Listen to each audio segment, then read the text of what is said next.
निर्दलीय उम्मीदवार चंद्रभान सिंह आक्या को राजपूत समाज के सदस्यों ने केसरिया साफा पहनाकर चित्तौड़गढ़ का उत्तराधिकारी बनाने का संकल्प लिया। वहीं पूर्व विधायक बंदीलाल ने चंद्रभान सिंह की जीतने तक अपने सर का साफा सावलिया सेठ के चरणों में अर्पित कर दिया। वहीं दूसरी ओर कांग्रेस के बेंगू विधायक ने एक किसान की पगड़ी को लात मारकर अपमानित किया।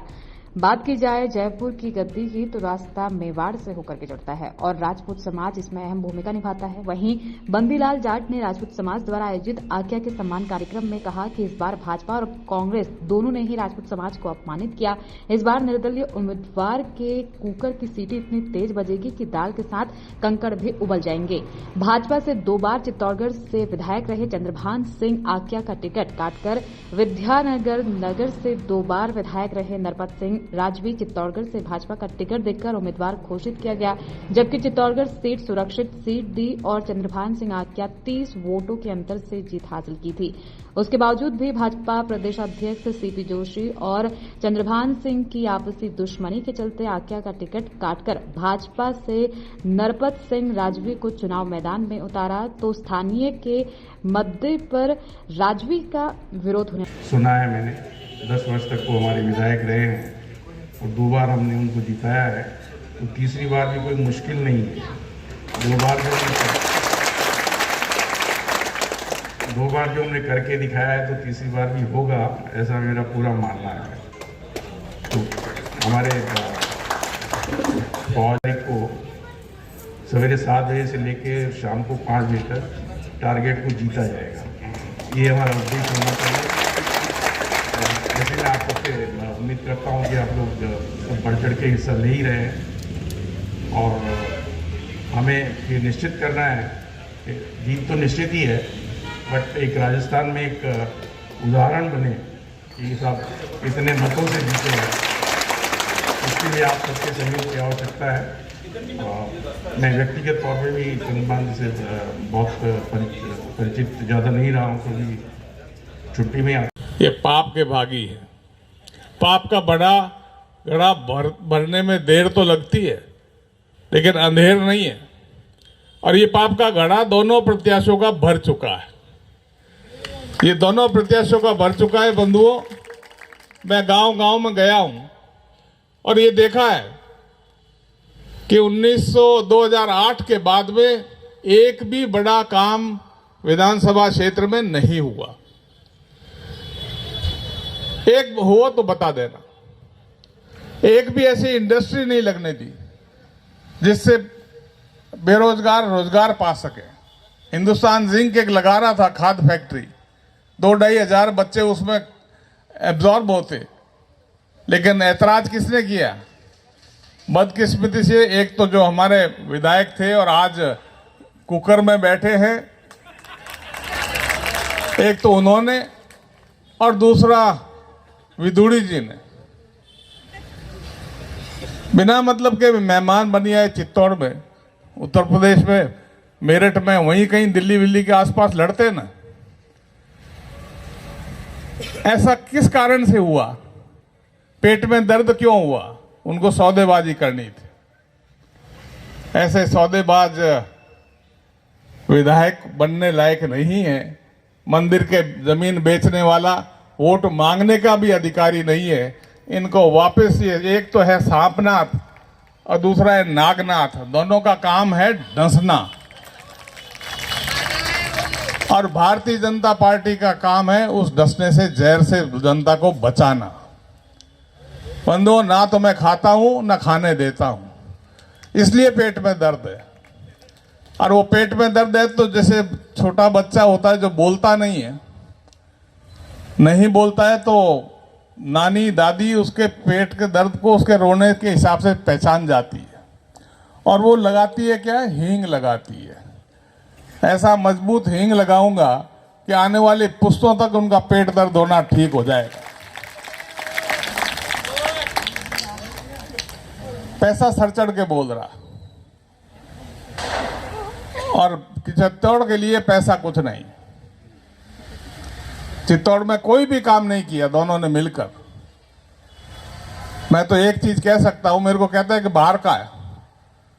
आक्या तो विधानसभा क्षेत्र चित्तौड़ में ही है क्या? तो मैं बीकानेर का रहने वाला हूँ, 15 साल यहाँ पे रह गया हूँ और यहाँ पे काम किया है, जनता के मन जीता है। फिर भी ये दोनों सांपनाथ और नागनाथ को ठंडा करने के लिए यहाँ पे मकान लेके भी रहूंगा, लेकिन इनके तो छाती पे मूंग मैं ही दलूंगा, ये मैं आपको विश्वास के साथ कह सकता हूँ।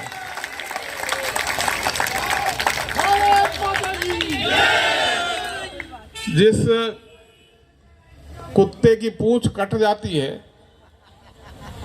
तो वह ना दोस्ती दिखा सकता है ना दुश्मनी, इसलिए इनकी हालत दोनों की यही है, एक दूसरे के पूरक बने हुए हैं। अब जब यहाँ पे योगी जी थे नगर पालिका में अध्यक्ष, उस समय क्या हालत थी? ये कुकर की पार्टनरशिप योगी जी के आदमियों से, और जब इनके आगे सुशील जी तो उधर से योगी जी के या इनके सुरेंद्र जी के बच्चे से इनकी पार्टनरशिप। ये तो कांग्रेस में जाने को तैयार थे, मैं कहता जाना है तो चले जाओ, कचरा हमारे को साफ करना है, पार्टी को शुद्ध रखना है। हम राम भक्त हैं, कसम खाते हैं, बात बात में कसम, मारी सोगन या सांवरिया जी री सोगन, माता जी री सोगन। भारतीय जनता पार्टी में मैंने अटल जी की, अडवाणी जी की, माननीय भैरव सिंह जी की, सारे जितने भी मुख्य भाषण है मैंने पढ़े। सौगंध और कसम नाम का शब्द कभी यूज नहीं किया है, सिर्फ एक बार किया है। सौगंध राम की खाते हैं, मंदिर वहीं बनाएंगे, और वो बन रहा है, और वो बन रहा है। बंधुओं, विजन क्या है, आप कैसा चित्तौड़ चाहते हैं? तो मैंने जो भी कुछ समझा, ये चाहे हॉस्पिटल हो, चाहे पुलियाएं हो, अंडरब्रिज हो, भी सारे काम करवाए, बेड़स पे पुल हो, मंदिर मंडल का गठन करने के बाद सांवरिया जी का जो स्वरूप निखरा है, गुजरात पैटर्न पे जिस प्रकार से किया है मंदिर का निर्माण, बहुत समय लगा, लेकिन ये देखिए कितनी खूबसूरती आई है, कितने आ रहे हैं। पहले तो आता था 8-10 लाख रुपए, अब 10-15 करोड़ रुपए महीने के आ रहे हैं। और उन्हीं के कारण मैं तो ये निवेदन करूंगा, जाता भी हूं कि सांवरिया सेठ, इन बुद्धि जिनकी भ्रष्ट हो गई है, इनकी बुद्धि ठीक करो।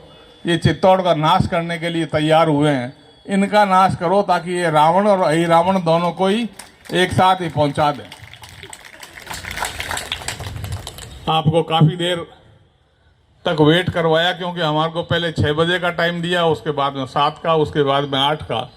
तो मैंने कहा 8 बजे तक तो हम गांव के काम कर आएंगे। कल तो मैं 2 बजे पहुंचा हूं, 2 ही बजे परसों पहुंचा हूं, लेकिन आज यहाँ के कार्यालय में आना था, आप लोगों के दर्शन करने थे। बहुत बहुत आभार प्रकट करता हूं। वोटिंग परसेंटेज बढ़नी चाहिए, मध्य प्रदेश में 75% हुई है। आपका ये एक एक वोट नरेंद्र मोदी जी के खाते में जाएगा, ये मैं विश्वास के साथ कह सकता हूं कि कोई भी मेरी लॉयल्टी नरेंद्र मोदी से दगा नहीं सकता, कोई भी देश के भक्ति के प्रति हिला नहीं सकता। इन दुष्टों का नाश करने में आपका साथ चाहता हूं। बहुत बहुत आभार, धन्यवाद। धन्यवाद। हमारे लोकप्रिय प्रत्याशी और ईमानदार प्रत्याशी राजू साहब ने हमें संबोधित। उनका जीवन, वो उनके जो साथ जो चाटुकार है, वो भगवान जैसे उनका जीवन बर्बाद करना चाहते हैं। मैं चाहता हूं उनका जीवन बर्बाद नहीं, वो एक तीर से 2 निशान करना चाह रहे हैं। एक तो राजू साहब का जीवन समाप्त हो जाए, और जो हमारे पीड़ित विचारधारा के हैं उनका भी जगह दूसरा को कैंडिडेट आ जाए, वो भी लास्ट चुनाव। इस मन से कह रहा हूं, ये चुनाव में जो पैनल में है वहां का गणा पाएंगे, जमान जब्त होगा, और गणा भाई आज के बाद चुनाव नहीं होता है। जिस तरह चंद्रभान जी का टिकट काटा गया और उसके बाद जनता इकट्ठी हुई, मैंने कहा अब अगर बदरी मेवाड़ का साफा जो ताज तेरे को जनता ने पहनाया है, 25 साल तक जो तपस्या की है और इस पार्टी के लिए अपने जीवन झोंका है, और इस पर यदि कोई लांछन लगाए, उससे पहले इस साफे को सांवरिया सेठ के भेज देना चाहिए, ताकि जीवन में गद्दार शब्द बड़े नहीं लगेगा। मैं किसान का बेटा हूं, मैं गरीब का बेटा हूं, पर जनता ने हमेशा ताज पहनाया है। जिसमें फार्म भर दिया वो जीता, या तो फार्म भरा ही नहीं या फिर कोई दिक्कत आई नहीं। तब चंद्रभान जी का फार्म भराया तो भराया नहीं कि यार यू जो कर फाचो अनर्थ में जा तो बताइए मेवाड़ में रहने का अधिकार भी दो मुझे। इसलिए मैंने सांवरिया सेठ को ये कहा कि जिसने द्रौपदी की लाश तेने बचाई, इसलिए इस संकट के काल में हमें निकालना और लाश बचाना। यो बदरिया की कोई दोष नहीं है बे, यो खेल तो आयो, यो घुघरा बांधना हो और यो भगवान की देव सीटी बजा तो यार बदरिया। और अगर कहीं मैं 3 सीटी लांगा इमें कांक डाला तो हिच जा और इमें कांकरा हिच देना।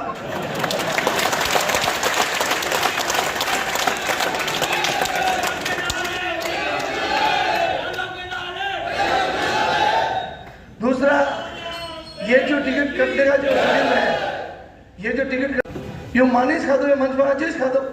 मैं पहले कहता साहब चंद्रभान जी टिकट दो 12 चांद जिताया, बच्चे भगवान जो टिकट दो 24 चांद जिताया, और अब टिकट दोगा 51 चांद जिताओ। ये भी वो 51 चांद का नहीं कहते। और ये जो हम चर्चा नहीं चलाते, बस नहीं देते मुकाम में जा तो नहीं तो टिकट कट दो नहीं भगवान की समस्या आती। तो समस्या हमने पैदा की। तो मैंने कहा यार इस जीवन को जब जीवन इस भारत माता के लिए समर्पित कर दिया है तो जनता के बीच में जाके उनके सामने जाएंगे कि यो बद्रियो आयो है, आन बान शान इस मेवाड़ की जब किसी ने ललकारा है, सिर कटाना सीखा है, सिर झुकाना नहीं सीखा है। नहीं, ये सुनामी है और इस सुनामी में ये काले कंकाली का हमें जो आए इनमें कोई दोष नहीं, बदलिया या कटेगा सब कैसे वैसे। अब रही बात दूसरी, हमने जो नारा दिया सोच समझ के दिया, दिल से दिया और मन से दिया, कोई दुजो नहीं लो। तो जो 51,000 है, अब एक राशि तोड़ कंपनी में 51 हवा 51 करेंगे, पढ़ने में पाछे नहीं लगाऊंगा। क्या होता है, ये भगवत हमारे बड़ाओं ने दिया, पुरखों ने दिया, एक ही नाम एक ही राम, जय श्री राम जय श्री राम। अब जब ललकारा है हमें मेवाड़ में तो मुझे ऐसा लगता है इस ललकार का चोट ऐसी चोट से जवाब देंगे कि आने वाले समय में ये इतिहास रचा जाएगा कि जिस तरह महाराणा प्रताप ने अकबर के सामने गुलामी स्वीकार नहीं की, अकबर के जो दांत खट्टे किए थे, इसी तरह इन पार्टियों की दोनों जब्त करके आने वाले समय में ये इतिहास करा दे कि जो काम करे समाज की, जो जनता की सेवा कर ले, उनको हम विजय श्री दिलाते हैं। मैं पुनः आपने हमें जो कैसे निकला कैसे नहीं निकला वो सब आप लोगों के सामने है। टिकट कटने वाली, चुनाव लड़ने वाली, चुनाव लड़ाने वाली आप, पर वास्तव में जब से आपने जोर समृद्धि संस्थान में मीटिंग करी है और सब अपने लोग नीचे लगे हैं, वास्तव में ईमानदारी से लगे हैं और ईमानदारी से मेहनत कर रहे हैं। क्योंकि पिछले 7 तारीख से लगाकर आज 17 तारीख तक हम लोग आज 19 लोगों ने बनाया। मैं जितना भी धन्यवाद दूं वो धन्यवाद कम है, क्यों प्रत्येक गांव में, छोटे से छोटे गांव में इतना अच्छा वातावरण है। भाई बद्री जी ने भी कहा कि वास्तव में टिकट भी मिलता पर इतना अच्छा वातावरण नहीं होता, पर वास्तव में वातावरण भी आप लोगों ने बनाया। कैसे कर सकते हैं? और जो लोग छोटे मोटे अपने गांव में अपने वाले हैं उनको समझाने की कोशिश तो आप लोगों ने खूब कर ली, पर वास्तव में वो अभी भी लगे हुए हैं कि वातावरण कैसे खराब हो, कैसी ऐसी चीजें हो। पर आप सब लोगों से मैं विनती करता हूं इस चीज का आप सब्र भी रखें, छोटे मोटे उकसाने की कोशिश भी करेंगे कि कैसे वातावरण खराब हो जाए, कैसे नहीं हो जाए। अभी छोटी मोटी बात लाल जी खड़ा हुई थी, उस बात को बड़ा चढ़ा के इतनी पूरी विधानसभा में उन्होंने फैलाने की कोशिश करी, बहुत सी वातावरण फैलाया। इसलिए मेरी आप सब लोगों से विनती है, मेरे छोटे भाइयों से विनती है, ऐसी कोई चीज़ नहीं करें 25 तारीख पहले या 25 तारीख बाद भी नहीं करें कि वातावरण खराब हो या किसी कौम की बदनामी हो, किसी समाज की बदनामी हो। इस प्रकार की करनी अच्छा नहीं रहेगा। और सब लोगों ने, 36 कौम ने जिस प्रकार की मदद करी, मेरे पार्टी के जितने भी पदाधिकारी रहे हैं या जिनके पास जो दायित्व रहे हैं वो वास्तव में इतनी मेहनत कर रहे हैं। अगर मेरे को टिकट भी मिलता तो इतनी मेहनत है, भाई सुरेश जी हो, सुशील जी हो, भाई दिनेश जी हो, या मेरे जितने भी मंडल अध्यक्ष हो, या भरत जी हो, जितने भी पदाधिकारी हैं, वो लोग इतनी मेहनत नीचे कर रहे हैं। हो सकता है मैं 3 घंटे भी 2.5-3 घंटे सो रहा हूँ, वो 2.5-3 घंटे भी नहीं सो रहे हो, इतनी मेहनत कर रहे हैं। इसलिए इन सब लोगों के लिए भी एक बार आप ताली बजा दें। नींद आ रही है, मेरी नींद कैसे आई यार, सामने से एक्सीडेंट हो गया, नींद कैसे आएगी। बद्री जी ने कहा कि चंद्रभान जी कोई चिंता मत करो यार, अपन दोनों बचपन से साथ पढ़े हैं, साथ रहे हैं, और सभी चुनाव जिला परिषद हो, पंचायत समिति हो, जिला प्रमुख हो, चेयरमैन हो, अपन साथ चुनाव लड़े हैं।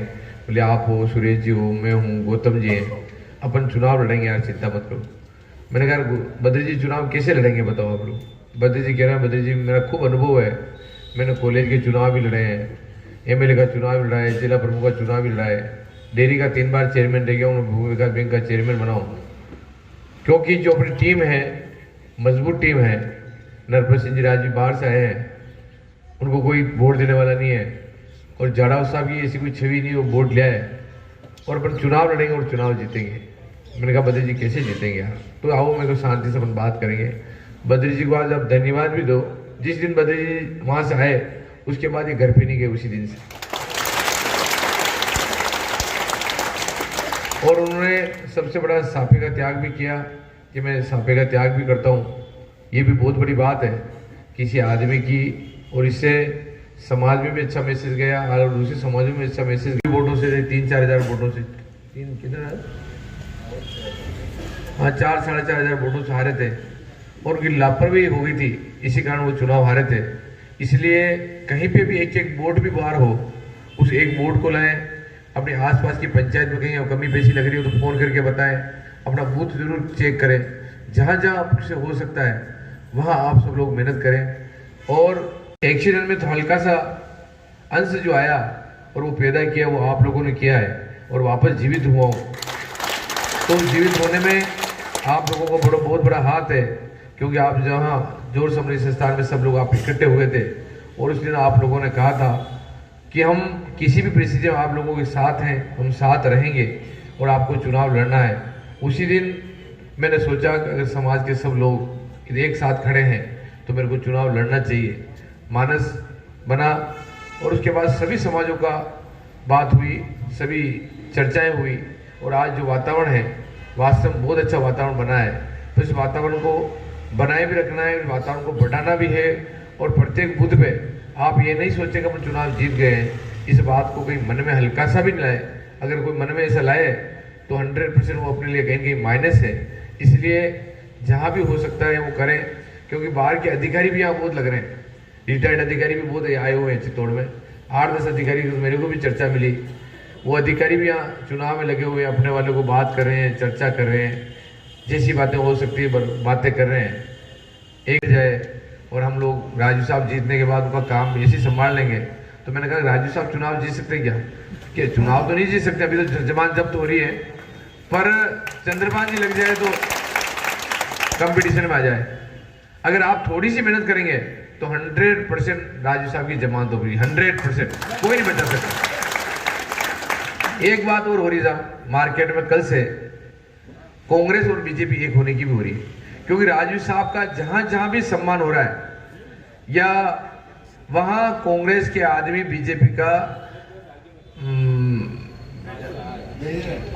दुपट्टा पहन के स्वागत करें। और मैं बात ईमानदारी से कालका माता जी कसम खा के रहा हूं, ईमानदारी की बात कर रहा हूं आपको, इसमें कहीं दो राय नहीं।